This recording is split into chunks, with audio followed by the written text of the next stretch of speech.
சில பேர் பாத்தீங்கன்னா இந்த நவரத்னம் போட்டுக்கிறாங்க. நவகிரகமும் வந்து எனக்கு பிரச்சனை கொடுக்க கூடாதுன்னு யாரையும் கேட்கறது இல்ல. அவங்கள சில பேர் ஃபேஷனுக்கு கூட போடுறாங்க. எல்லா கல்லையும் வச்சுட்டு ஒரு அழகா, இப்ப நீங்க கூட ஒரு மோதிரம் போட்டிருக்கீங்க நவரத்னம். சோ யார் வேணும்னாலும் அந்த மாதிரி ஆசையா போட்டுக்கலாம். ஏன்னா அதுல எல்லா கிரகங்களும் இருக்கு. சோ யாருக்காவது பிரீத்தி பண்ணணும்னா கூட அவங்களும் அதுல அடங்கிடுவாங்க. சோ அந்த மாதிரி எல்லாருமே போட்டுக்கலாமா நவரத்னம்?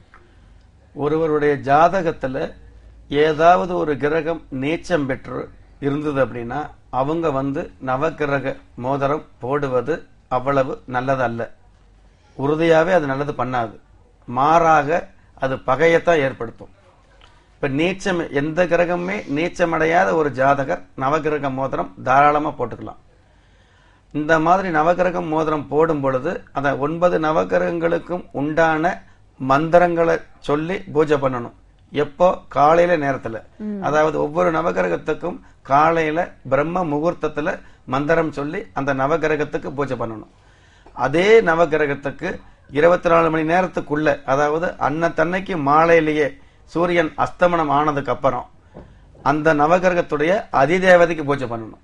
அப்படி பண்ணும் பொழுதுதான் நவகிரகத்துக்கும் அதிதேவதைக்கும் ஒரே நாள்ல பூஜை பண்ணும் பொழுது அந்த பூஜை உங்களுக்கு பயனுள்ளதா அமையுது. சாஸ்திரப்படி நவகிரகத்துக்கு தனியா ஒரு நாள்லயோ நவகிரக அதிதேவதைக்கு தனியா ஒரு நாள் பண்ணும் பொழுது அந்த பூஜைக்கு பலன் கிடைக்கிறது இல்லை.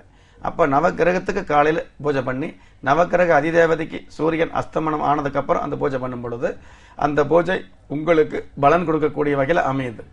அப்படி அந்த வகையில பார்க்கும் பொழுது ஒரு நவகிரகத்துக்கு ஒரு நாள் பூஜை பண்ணும் பொழுது 9 நவகிரகங்களுக்கும் 9 நாள் பூஜை பண்ண வேண்டியது இருக்கு. அதற்கடுத்து இந்த 9 நாள் கழிச்சு கடைசியில 3 நாள் பாத்தீங்கன்னா இந்த மோதிரம் போடக்கூடிய அந்த ஜாதகருக்கு உண்டான வம்சாவளி தெய்வமான குலதெய்வம் இருக்கும். அந்த குல தெய்வத்துக்கு 3 நாள் பூஜை கண்டிப்பா பண்ணணும். இந்த மொத்தம் 12 நாள் ஆகிறது. அதற்கப்புறம் கடைசியில வந்து பாத்தீங்க அப்படின்னா 13வது நாளாக வந்து மாந்தி என்று சொல்லக்கூடிய கடுமையான ஒரு கிரகம் இருக்கு.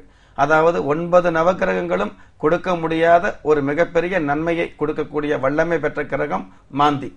எதனால மாந்திக்கு இவ்வளவு முக்கியத்துவம் கொடுக்குது அப்படின்னு கேட்டீங்கன்னா, இந்த நவகிரக சன்னதியில போய் பார்த்தோம் அப்படின்னா 9 நவகிரகங்களும் ஒரே இடத்துலதான் இருக்கு. ஆனால் எந்த ஒரு நவகிரகம் ஒண்ணு பாத்துக்கிற மாதிரி இருக்காது. என்னங்க, எல்லாமே வந்து வேற திசையை பார்த்து தான் இருந்துகிட்டு இருக்கும். அப்படி இருக்கிற நவகிரகங்களுக்கு வந்து நம்ம ஒற்றுமையா ஒரே மோதிரத்துல எல்லா நவகிரக ஸ்டோனும் நம்ம போட்டு ரத்னத்தையும் நம்ம அணிஞ்சுக்கணும் அப்படின்னா அதற்கு உடைய மந்திரங்களை வந்து நம்ம சொல்லி ஆகணும். அந்த பூஜைகளும் பண்ணி புனஸ்காரங்களும் பண்ணித்தான் ஆகணும். அப்படி பண்ணும் பொழுது இந்த மாந்தி பகவானுக்கு உண்டான பூஜைகளையும் முறையா பண்ணணும். இதெல்லாம் பண்ணி அதுக்கப்புறம் எடுத்து போடக்கூடிய அந்த ரத்னம் உங்களுக்கு முழுக்க முழுக்க சாதகமா தான் இருக்கும். அது கூட இந்த சாதகம் நல்லது நன்மையை கொடுக்கும்னு சொல்றோம் இல்லைங்களா? இதுவெல்லாம் எந்த அளவுக்கு அப்படின்னா உங்களுடைய ஜனனகால ஜாதகத்துல கடவுள் நீங்க வந்து ஜனனமாகும் பொழுது உங்களுடைய ஜாதகத்துல எந்த அளவுக்கு யோகத்தை கொடுத்திருக்காரோ அந்த யோகத்தை அப்படியே சேதாரம் இல்லாம பிசகாம நீங்க அனுபவிக்கக்கூடிய பாக்கியத்தை இந்த ரத்தினங்கள் கொடுக்கும். நீங்க ரத்தினம் போட்ட ஒரே காரணத்துக்காக உலகத்தில் உள்ள அத்தனை யோகங்களையும் நீங்க ஒருவரே அனுபவிக்க முடியும் அப்படின்னு நீங்க நினைச்சீங்க அப்படின்னா அது வந்து ஏத்துக்கக்கூடியதல்ல. உங்களுடைய ஜாதகத்துல என்ன யோகம் இருக்கோ அந்த யோகத்தை சேதாரம் இல்லாம அனுபவிக்கக்கூடிய மிக பெரும் பாக்கியத்தை இந்த ரத்தினங்கள் கொடுக்கும். அதனாலதான் இந்த ரத்தினங்கள் 9 ரத்தினங்கள் போடுவது தவறு கிடையாது. ஆனால் 9 கிரகங்கள்ல ஏதாவது ஒரு கிரகம் உங்களுக்கு நீச்சமா இருந்தது அப்படின்னா அந்த மாதிரி உள்ளவங்க நவரத்னம் அணியக்கூடாது. அது வந்து பகையாத்தான் உங்களுக்கு மாறும். அப்படிங்கறது நம்ம புரிஞ்சுக்கணும். அப்படிங்கிறது ஓகே. இப்ப சார், இப்ப வைரம்னு ஒரு கல் இருக்கு. அது வந்து எல்லாராலையும் வந்து அனுபவிக்க முடியறது இல்ல. சில பேருக்கு தானே அதிர்ஷ்டமா வந்துருது. சில பேர் வந்து அதை போட்டுக்கிட்டாங்கன்னா அவங்களுக்கு பிரச்சனைகள் தான் அதிகமாகுது. சோ இந்த வைரம் அப்படிங்கறது வந்து அதுக்கு எதுக்காக அவ்வளவு முக்கியத்துவம்? அந்த கல்லை போட்டா ஏன் சில பேருக்கு ஒத்துக்க மாட்டேங்குது? வைரம் வந்து யார் போடலாம், எந்தெந்த ராசிக்காரர் வைரத்தை போடலாம் அப்படிங்கறது வந்து பொதுவான விதியா சொல்றதை விட எந்த மாதிரி உள்ளவங்க வைரம் போடக்கூடாது அப்படிங்கறத நம்ம சுருக்கமா சொல்லிட முடியும் நிகழ்ச்சியில, நேரம் இல்லாத காரணத்தினால. அப்போ வைரம் யார் போடக்கூடாது அப்படிங்கறத வந்து சுருக்கமா சொல்லணும்னு நினைச்சோம்னா, எந்த ஒரு ஜாதகத்துல சுக்கிர பகவான், அதாவது கலஸ்தர காரகன், ஆடம்பர பிரியர் என்று சொல்லக்கூடிய கலஸ்தர காரகன் வந்து எந்த ஒரு ஜாதகத்துல கன்னி ராசியில் இருக்காரோ அவங்க வந்து இந்த சுக்கிர பகவானுக்கு உண்டான வைரம் வந்து அணியக்கூடாது. அப்படி வைரம் போடும் பொழுது என்னாகும் அப்படின்னா அதுவே உங்களுக்கு அனுகூலம் அப்படிங்கறத விட உங்களுக்கு ஏமாற்றத்தை தான் அதிகமா ஏற்படுத்தி கொடுக்கும். அதாவது அதிர்ஷ்டம் அப்படிங்கறத விட நஷ்டம் அப்படிங்கறத தான் அதிகமா ஏற்படுத்தி கொடுக்கும். அதனால கன்னி ராசியில சுக்கிர பகவான் இருந்தது அப்படின்னா அவங்க வைரத்தை போடக்கூடாது. அப்படி போட வேண்டிய ஒரு செல்வாக்கான குடும்பத்தில் இருந்து அது போட வேண்டிய நிலைமை வந்தால் கூட அது கண்டிப்பா உங்களுடைய மன நிம்மதியையும் குடும்ப வாழ்க்கையும் கண்டிப்பா பாதிக்கும்.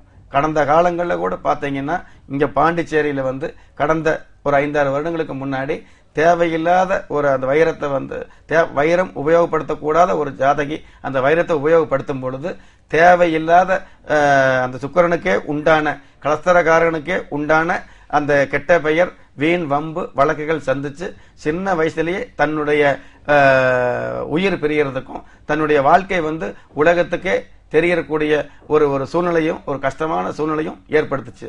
அதனால வைரம் எல்லோருமே போடக்கூடாது. இந்த மாதிரி இந்த கன்னி ராசியில சுக்கிர பகவான் உள்ளவங்க கண்டிப்பா போடக்கூடாது.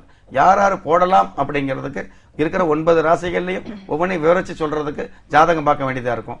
சுருக்கமா சொல்ல போனோம்னா உங்களுடைய ஜாதகத்துல சுக்கிர பகவான் ரிஷப ராசியில் இருந்ததுனாலோ அல்லது துலா ராசியில சுக்கிர பகவான் இருந்ததுனாலோ அல்லது அதே சுக்கிர பகவான் மீனத்துல இருந்ததுனாலோ கண்டிப்பா அவங்க எந்த ஒரு யோசனையும் இல்லாம உறுதியா இந்த சுக்கிர பகவானுக்கு உண்டான வைரம் அணிஞ்சுக்கலாம்.